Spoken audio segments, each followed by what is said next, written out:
You're listening to Tremendous Leadership with Dr. Tracy Jones. Hi, everyone. Our guest today is Kaemmerer. Carol is an author, a speaker. She's a LinkedIn expert. She's an executive branding expert, and you are going to love hearing what she has to say about paying the price of leadership. Hi, everyone. This is Dr. Tracy Jones. Thanks so much for tuning in to our Leaders on Leadership podcast, where we pull back the curtain on leadership and talk to tremendous leaders from all over the world about what it took them to pay the price of leadership. Today, I'm so excited to welcome my guest. Her name is Kaemmerer. And Carol is an internationally recognized executive branding expert, speaker, and author of the award-winning book, LinkedIn for the Savvy Executive. Carol creates powerful brand messaging for senior executives and their companies to increase their visibility, their influence, and ability to steer their future. She is a member of the National Speakers Association and certified as a virtual presenter for e-speakers. Carol presents on communicating personal brand and presence online. Carol, thank you so much for being on my podcast. It's so great to be with you. Thank you so much for inviting me. You are so welcome. And for our guests out there, just the people you meet and the books you read, my father always said. So I joined this group about a month and a half ago called the C-Suite Network. And Carol was one of the ones that I immediately connected with. She reached out to me. You're going to hear that she's a LinkedIn expert. And just we've been in each other's spheres ever since then. So Carol, I'm thrilled to hear what you share about your career and everything that you've done. Thank you. Thank you. I am delighted too. The C-Suite Network has been good to us so far. It has been. Yeah. And I won't get ahead of myself with all your cool LinkedIn stuff, but Carol will share at the end what her engagement is with that and her book. It's a tremendous book, a remarkable book. But first, Carol, it's not all books and song and roses and C-Suite Network. Being a leader is tough. And my father wrote a book, or gave a speech called The Price of Leadership many years ago. And it's one of the speeches that has been the most often requested. I think it's the one he gave the most. Mm-hmm. He loved leadership, but he also really was very pragmatic. And then he talked about, hey, leadership is wonderful, but it's also very tough. And there's a price you're going to have to pay if you truly say that you're going to be leading people. And the first price he talked about was loneliness. And that's not something, we hear it's lonely at the top and we kind of laugh, but can you explain to our leaders listening what it meant for you to be lonely as a leader when you experienced loneliness? Maybe share a story and maybe some words of encouragement for some of our listeners that may be in that season of loneliness right now. Absolutely. So it's almost hard to talk about. In 2011, it was like the nadir of my whole existence. The world just died for me in 2011. So I had been working as a marketing communications person for a Fortune 500 company, and I'd been working with them for 20 years. So it was my only client. They kept my inbox really, really full. And all of a sudden, the phone stopped ringing. And I couldn't understand it. Mm. So I began to call my clients. I would get on the other end, the person you have reached is no longer working for the company. Huh. Over and over again. So I called someone higher in the company. I said, is something happening? And he said, oh, Carol, didn't anyone tell you? So what had happened, of course, was that the company had undergone economic downturn. Mm-hmm. And they did what many companies do, which is to outsource whole departments. And they outsourced the marketing communication department in both the divisions that I supported. And that meant I had no clients. My friends were out of jobs. I had no pipeline at all for my work. Mm-hmm. I was done. My whole network for 20 years had been within that company. And so I needed to recreate myself in order to ever work again. Obviously, something new had happened. And I began to study LinkedIn because I knew I needed to build a new network that was not within that company. Interesting.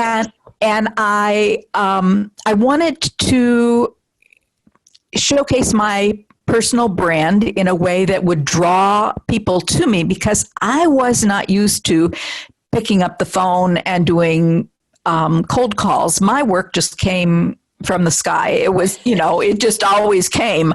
My pipeline was well lubricated. It was just, I had never had to reach out in that way. Well, not never, but, I just wasn't used to it. And so I began to find the most marvelous things about LinkedIn. I found that you could really get to know people from all over the world that would be, honest to goodness, real colleagues, people that you communicate with daily, who you might never, ever meet in person because they live in a different country or in a different part of the country.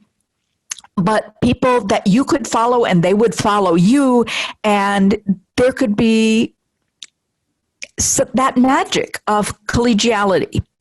I found that you could really communicate in almost any way you wanted to on LinkedIn with regard to your personal brand. Mm-hmm. And while I was learning all of this, I was working really hard to listen to every podcast and, go to every webinar, read everything I could about this platform.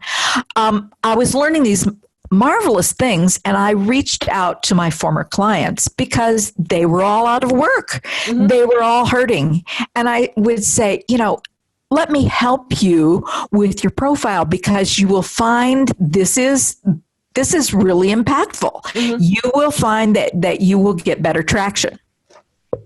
So I was giving at the same time that I was hoping to find my own new job.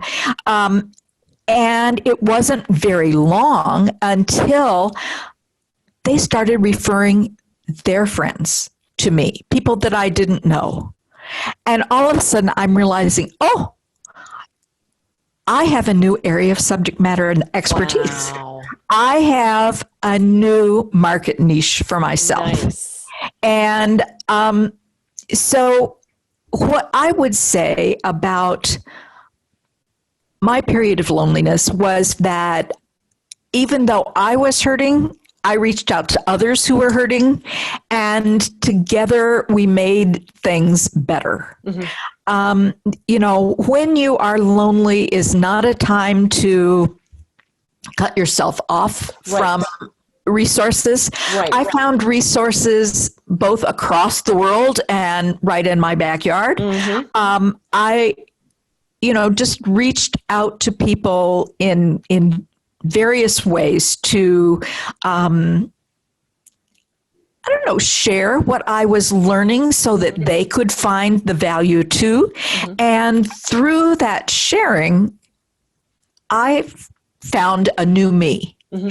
And this period of loneliness was, it was a very pivotal period. It's a very painful period to remember that feeling of, loneliness and abandonment and all of those things. It feels really bad to find that after 20 years, nobody bothers to tell you that you don't have a place in their organization. And of course, they'd had no reason to call me, but it was hard. That. Yeah. It was hard. Yeah.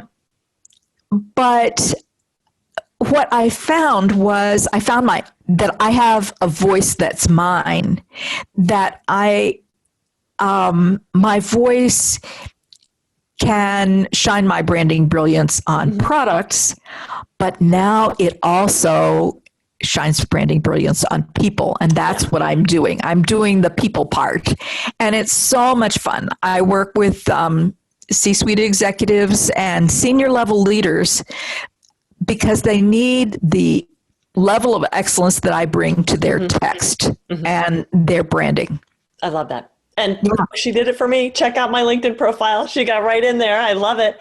But I love that you were really transparent about the fact that, you spent 20 years there. That's longer than a lot of people are married. And all of a sudden, but I tell people, it's a job. It is. And you're going to leave and they're not going to ever remember you. But I mean, I love that you talk about, we've had several other leaders talk about connecting that we're with companies for a long time. Me, every 3 years I change. So I know not of this longevity people talk about, other than being in a tremendous leadership for 12 years. That's the longest I've been anywhere in my entire life. So they were talking about, hey, you got to realize if you're in one company for a long haul, you need to really create a network outside of your company. Right. When you're gone, you're gone. You're not part of them anymore. Right. And so it's so important. And I love that, you talked about the cure for loneliness is don't be alone.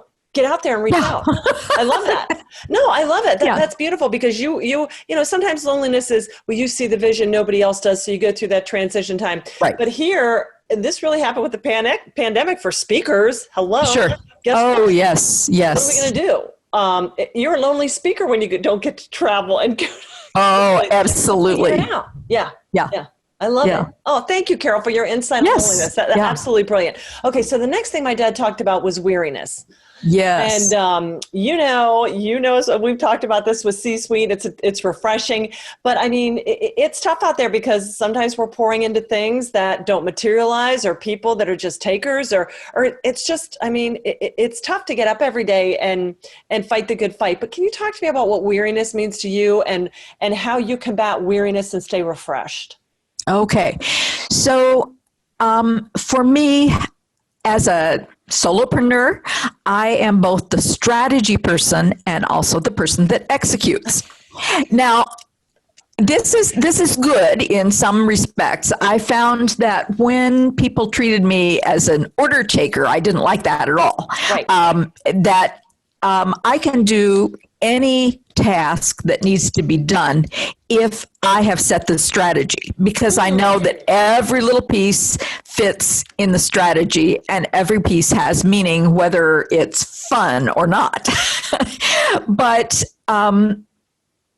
it's hard sometimes to be alone in your business. And so one of the things that I am working hard on is identifying things that I can delegate to others and finding the others to delegate to. That's kind of scary when you're used to being all in control and all of a sudden you need more help. But will the person that you choose represent you well? So, right now, what I have done is find technology that is helping. Okay. And so that's very exciting. And also, I did delegate my least favorite thing, and that was invoicing and taking care of my finances. So I have not only a QuickBooks account, but somebody else whose job it is to take care of that. That's a blessing, isn't it? Oh, it is. It is. The other thing that is so much fun is that QuickBooks allows you to have people just auto send money to you from their account to yours. Oh my goodness, that's fun. I know. It's like, oh, money is here. Yeah, that's a cure for weariness, isn't it? Yeah. It is. It is.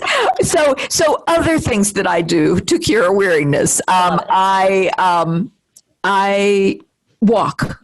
That is really refreshing to me. I have friends that I talk to and make sure that I stay in touch with, because when you lose control, when you lose your friends, you've really lost your life. Yeah. Beautiful. I So, love it. Okay. So loneliness, weariness. The next one, and you mentioned the word earlier, abandonment. But my father, it has that negative connotation, but he used it in a sense of we need to stop thinking about what we like and want to think about or do or conversations and focus on what we ought and need to, which sounds very much like what you did in 2011. I mean, I like a good crisis because, boy, you get really clear on the conversations you need to have and the ones you don't need to have. So absolutely. how do you stay focused? How do you abandon and stay focused on you? It's very interesting. I have an incredible attention span, but sometimes getting started is hard. Oh, And okay. the procrastination is something that I need to work with, because once I start, the work is so engaging that it continues. So what I have to do is just say, okay, we're only going to look at emails just a couple times a day. Mm-hmm. I deliberately close lots of things. I close LinkedIn. I close my email. If I'm not waiting for a message for somebody, I close it down so that I can concentrate, because you see a little message float through and you go, oh, important. Well, it's not so important that you have to wander from what you're doing. Right. So the things that I abandon are the things that catch your eye, the shiny things, whether it's email or phone or whatever. It's like, if I'm here with you, I'm here with you. And if I'm working, if I'm writing, that's the job for today. Mm-hmm. So. Yeah. I mean, that's really great advice. And to close it down, I love that. And then interesting that getting started is the tough thing for you. If you figure out, do you think if once you get started, if you really have picked the right thing to focus on, that it just naturally kind of pulls you along? Okay. Yes, it really does. Okay. Do you think if you kind of start to fade out that maybe you need to rehone your focus? We're all really working through this on singularity, on getting clear. Sure. I often find myself, if I find that, I'm gung ho. See, I'm always I could start a new thing every second of every day. My thing isn't getting started. My thing is getting focused. And sometimes I find if I start drifting on my focus right away, perhaps I need to go back and recalibrate or delimit what I'm focusing on, because otherwise it's too broad. And I love that you close stuff down to keep yourself really focused. Right. Well, that sounds like a good strategy. One of the things that I find is that when I'm trying to write something new, when I'm creating, I need to crunch something. So first I try raw almonds and get back to work.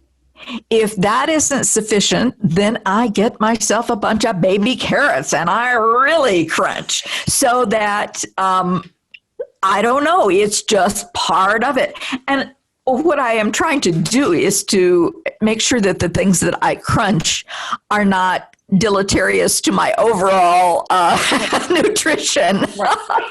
So the things that I've picked are just fine, I never heard that before. Well, but I'm like that too. That's why I'm a popcorn, no salt, no butter. But I mean, I'm just, if I'm writing, I have to be. Yeah.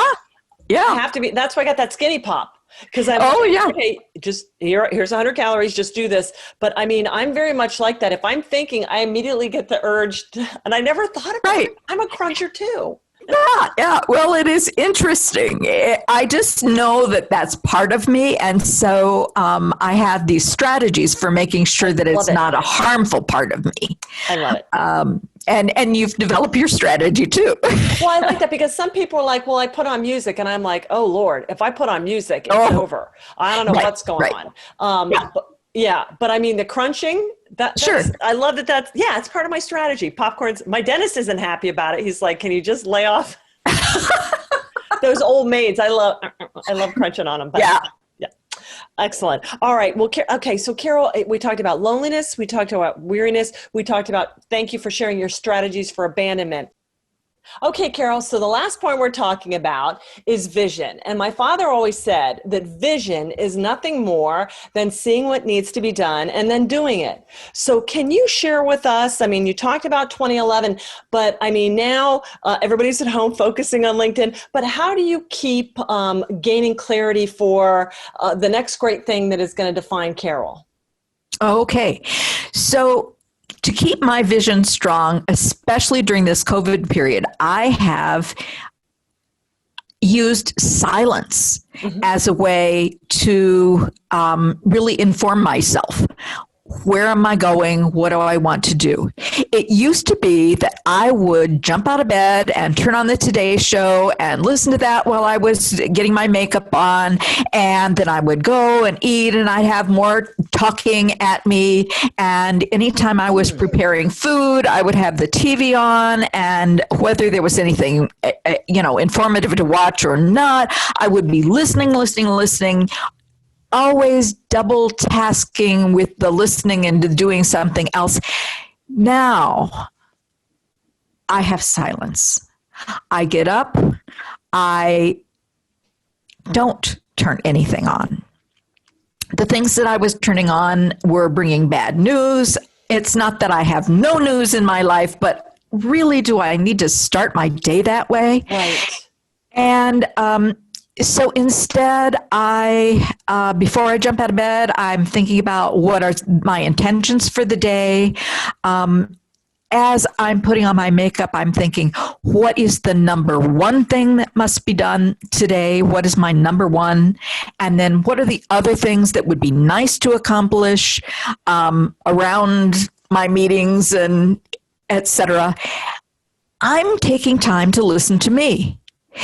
Instead of going to an exercise class and listening to a lot of music and being in community, I'm spending time walking in my neighborhood. Mm-hmm. I'm spending time connecting with the world around me, the physical world, hearing the birds, and giving myself time. Yes. To process. One of the things that always listening to other things robs us of is time to process our own thoughts. Mm-hmm. If we're so busy with our meetings and we fill up all of our empty spaces with someone else talking, we can't ever hear what we want to say to ourselves. There's no time. And so I've given myself the gifts of time and silence to really focus. I'm also enjoying reading and, visiting with friends and all of that. But I think one of the biggest things that I've changed since COVID is to reduce the input of mindless yammering. It's like, not that the Today Show is not a lovely show. It is, but I just can do without it. And I'm so glad to do without it. Yeah. Well, that's kind of part of your abandonment. You realize this is something that I don't need anymore. Yeah. Right. I love it. Boy, and hasn't this been a beautiful time to do that the past? Yes. Yeah, really. I mean, I think it really kind of let people know, wow, you just don't need all this going on all the time. So, yeah. The news is such very downer stuff right now. Maybe it always is, but when you're afraid for your life, it's like, okay, let's not have that in our face from the beginning of the day. Really, I know. I love that. Yeah. Talk about a vision killer. Excellent. Well, Carol, is there anything else? So we covered loneliness, weariness, abandonment, vision. Is there anything else that you would like to share with our leaders out there as far as your journey, what you encountered, or some truths or anything you want to leave them with? So one of the things that I think is important is that we should realize that we are all bigger than whatever job it is that we're doing right now. I love that. Okay. The reason that is so important is that the jobs that we're doing right now can disappear And for some of us, they have. Right. So especially for those people who are not currently able to work in their job, the notion that you are bigger than the job that you held can be really helpful. We all have skills. They don't have to be used in the same way over and over again. We can use our skills in such different ways, and we can reinvent ourselves. That's what that period of loneliness did for me. It was my time to reinvent myself and to realize that I was bigger than the jobs that I was doing. I could do more, that I was a writer, not just of material that someone else told me needed to be written, but I could generate things that I thought were important to be told. So I was able to write my book, LinkedIn for the Savvy Executive. I also write every month an article about LinkedIn, how to use it graciously, how to use it effectively. And now I've added, in this last year, I added a post every Monday called #Little LinkedIn Lesson. That is just such fun. I usually take a slide from one of my presentations, and I just talk about one concept. So I put up the slide as my image, and then I just share about why this is important. So it's just a little bite, a little LinkedIn lesson. It really is fun to envision my material in different ways. It's like, well, hey, you can learn lots of things about LinkedIn. We can see, well, what's under this button? What could you do with that? Right. Well, I love that you hone in on that, because leaders, people get burnt out on social media. Yeah, I understand. But LinkedIn is a phenomenal tool. And it really is. Like podcasting, really it's kind of the last fashion of, listen, it's for professionals. It's for leaders. And there's so much great stuff out there and great connections. Absolutely. Like you said, I even noticed since I tweaked my profile, different things I'm getting coming in, different messages, different everything. So one of the greatest things you can use. So I'm so glad it really is. Little LinkedIn lessons are probably making people's lives completely different. Yes. Well, it's just fun. And I just enjoy being able to share this material. When you write a long form post or an article on LinkedIn, it doesn't get necessarily a whole lot of views. People don't like to consume long things. Right. But oh my goodness, when somebody says, oh, I'm having such a hard time with people that I don't want to hear from showing up in my inbox, and I go, oh, well, let me send you my article about that. And so, I have a whole compendium of things that can answer kind of any question. And when a new question comes up, I'm going, oh, that's what I'll write about for next month.